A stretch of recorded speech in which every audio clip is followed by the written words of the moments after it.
Facts Trends presents. ये बात है साल 1914 की, जब एक 8 साल का बच्चा जापान के एक गांव में खेल रहा था। तभी उसने 4 पहियों पर चलती एक मशीन देखी।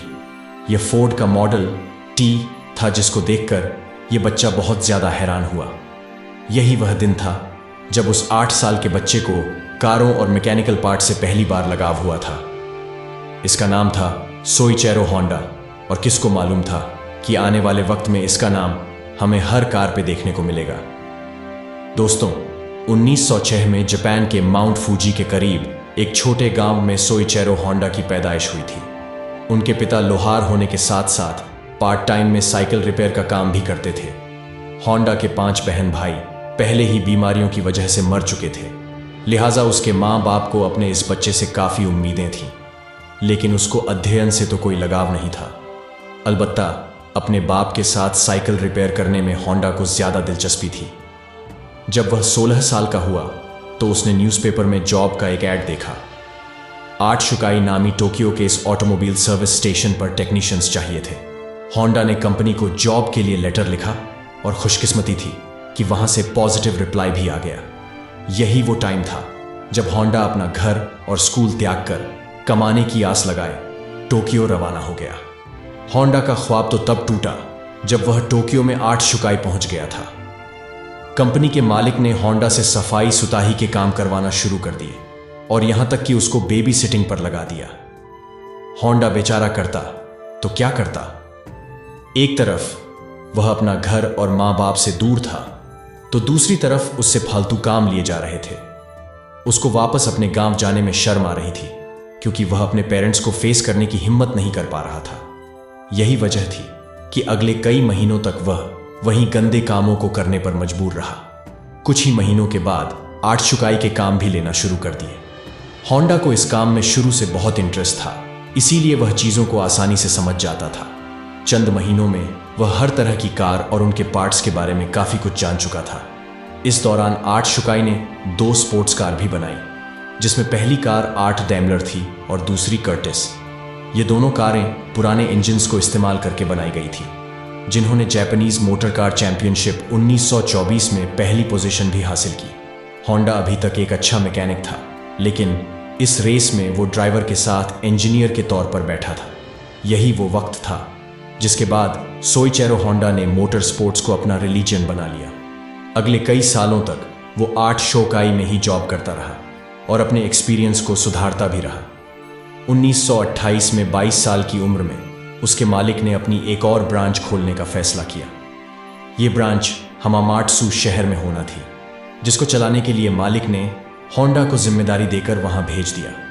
होंडा ने 8 शुकाई की इस नई ब्रांच को एक वर्कर से शुरू किया था और सिर्फ 2 ही सालों में 30 वर्कर्स तक पहुंचा दिया।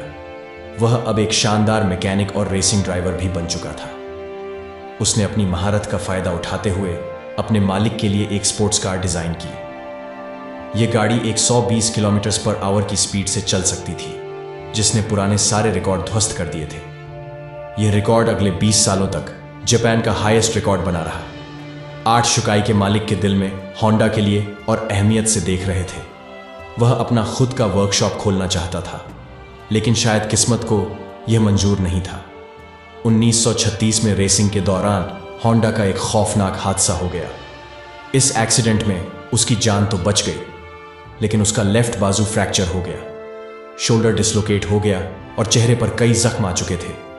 उसको अपनी जिंदगी यहीं खत्म होते दिखाई दे रही थी। न वह मैकेनिक का काम कर सकता था और न ही रेसिंग में हिस्सा ले सकता था। कई महीनों के बाद VH जब दोबारा ठीक हुआ तो उसने 8 शुकाई के मालिक से रिक्वेस्ट की कि वो अब ये रिपेयरिंग का काम नहीं कर सकता, बल्कि उसने आइडिया पेश किया कि क्यों ना वो अब स्पेयर पार्ट्स बनाने के लिए अलग कंपनी शुरू करें। 8 शुकाई के स्टेक होल्डर्स ने होंडा का यह आइडिया फौरन रिजेक्ट कर दिया।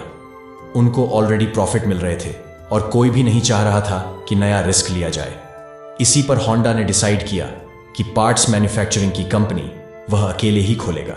1936 में 30 साल की उम्र में उसने अपने दोस्त के साथ मिलकर टोकाई सेकी हेवी इंडस्ट्री खोली और अपने दोस्त सिचिरो काटो को उसका प्रेसिडेंट बना दिया। कंपनी तो वह खोल चुके थे, पर होंडा के पास इसको चलाने के लिए कोई इन्वेस्टमेंट नहीं थी। वह दिन भर 8 शुकई के लिए काम करता था, जबकि रात में इंजन पिस्टन बनाने का काम करता था। अगले कई महीनों तक वह उसी रूटीन पर चलता रहा, लेकिन उसको कोई कामयाबी न मिल सकी। उल्टा वह लगातार शिफ्टें लगा कर कमजोर हो चुका था। एक के बाद एक नाकामी उसका रास्ता रोके बैठी थी। तभी उसने मेटलर्जी में महारत हासिल करने के लिए एक यूनिवर्सिटी में एडमिशन ले लिया।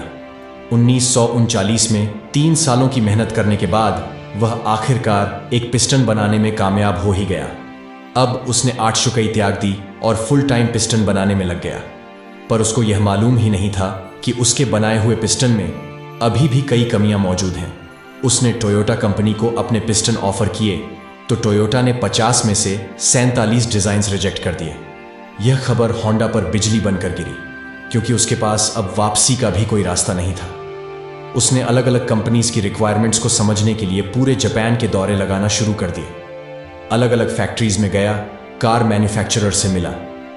अगले कई साल उसने मार्केट को समझने में लगा दिए और उसके बाद होंडा ने एक बार फिर से पिस्टन बनाए।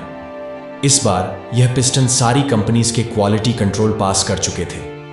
उसको बहुत सारे ऑर्डर्स मिलना शुरू हो गए और एक बार फिर से होंडा को अपने ख्वाब पूरे होते दिखाई दिए। ऑर्डर्स को पूरा करने के लिए उसकी कंपनी ने 2000 वर्कर्स को भी हायर कर लिया।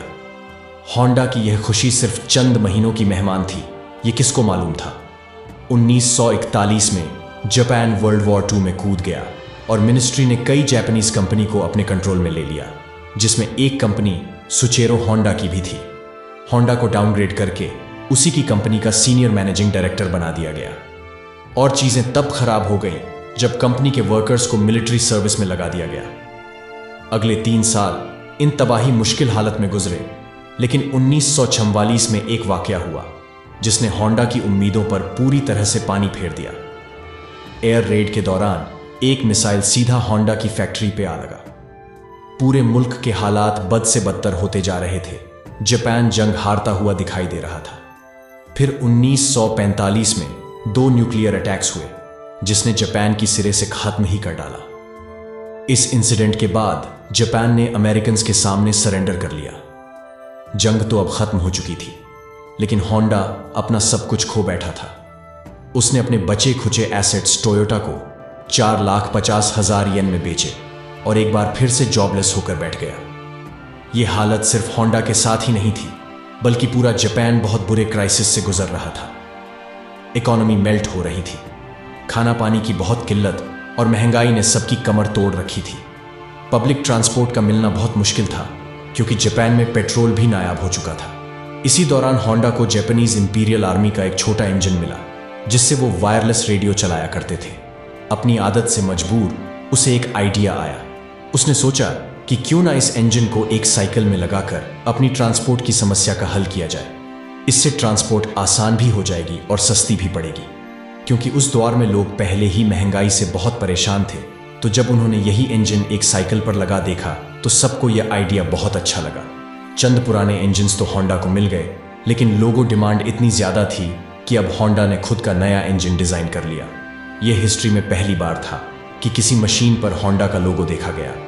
होंडा के पास इतने पैसे नहीं थे कि वह मास लेवल पर यह साइकिल्स बना सके, लिहाजा उसने 18,000 दुकानदारों के नाम एक ओपन लेटर लिखा। लोगों को होंडा पर इतना भरोसा था कि 3,000 दुकानदारों ने उसे पॉजिटिव रिप्लाई दिया और पैसे भी एडवांस में दे दिए। अगले 3 सालों में होंडा ने एक ऐसी मोटरसाइकिल बना ली जो मार्केट के अहम मुताबिक थी। यह सुपर कप के नाम से लॉन्च की गई, जिसने आते ही मार्केट में धूम मचा दी। यह मॉडल इतना कामयाब हुआ कि 1958 में इसने अमेरिका की अपनी ट्रायम्फ और हार्ली डेविडसन की सेल को भी पीछे छोड़ दिया। क्योंकि होंडा को रेसिंग का बहुत शौक तो था, इसीलिए उसने अब स्पोर्ट्स बाइक बनाने का फैसला किया। वो कई बाइक रेसिंग में जाता और जीतने वाली बाइक के खास फीचर्स नोट डाउन करता जाता। उस दौर में ऐसे स्पोर्ट्स कंपटीशन रेस से ज्यादा मैन्युफैक्चरिंग इंटरनेशनल रेसिंग कंपटीशन में पहली पोजीशन हासिल की। इस रेस ने होंडा का नाम पूरी दुनिया में फेमस कर दिया। 1960 के दशक में होंडा दुनिया की सबसे बड़ी मोटरसाइकिल मैन्युफैक्चरिंग कंपनी बन चुकी थी और 1968 तक यह 1 करोड़ यूनिट्स सेल कर चुके थे। अपनी जिंदगी के 62 साल गुजारने के बाद आखिरकार शौचारो होंडा को कामयाबी तो मिल चुकी थी, लेकिन जो ख्वाब वो बचपन से ही लिए बैठा था वो अभी तक पूरा नहीं हो पाया था। होंडा अब कार मैन्युफैक्चरिंग की तरफ भी जाना चाहता था। कई लोगों ने उनको ऐसा करने से मना भी किया, लेकिन उन्होंने किसी की एक ना सुनी। उस वक्त जापान में ऑलरेडी टोयोटा और निसान जैसी कंपनीज अपना बिजनेस जमाए बैठी थीं। वहां मार्केट में अपनी नई जगह बनाना काफी मुश्किल था। होंडा ने अपनी पहली पिकअप ट्रक T360 लॉन्च की, जो कि फेल हो गई। उसके बाद स्पोर्ट्स कार S500 लॉन्च की, जिसके सिर्फ 1300 यूनिट्स ही बिक पाए।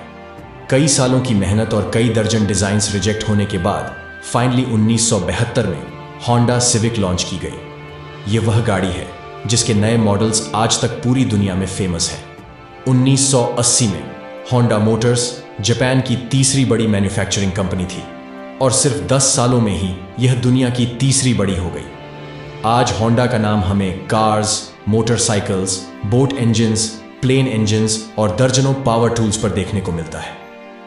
सोचेरो होंडा ने होंडा सिविक के लॉन्च होने के अगले ही साल 1973 में कंपनी से रिटायरमेंट ले ली थी और 5 अगस्त 1991 को उनकी जिंदगी का यह सफर हमेशा हमेशा के लिए खत्म हो गए। उम्मीद है फैक्ट ट्रेंड की यह वीडियो भी आप लोग भरपूर लाइक और शेयर करेंगे। आप लोगों के प्यार भरे कमेंट्स का बेहद शुक्रिया। मिलते हैं अगली शानदार वीडियो में।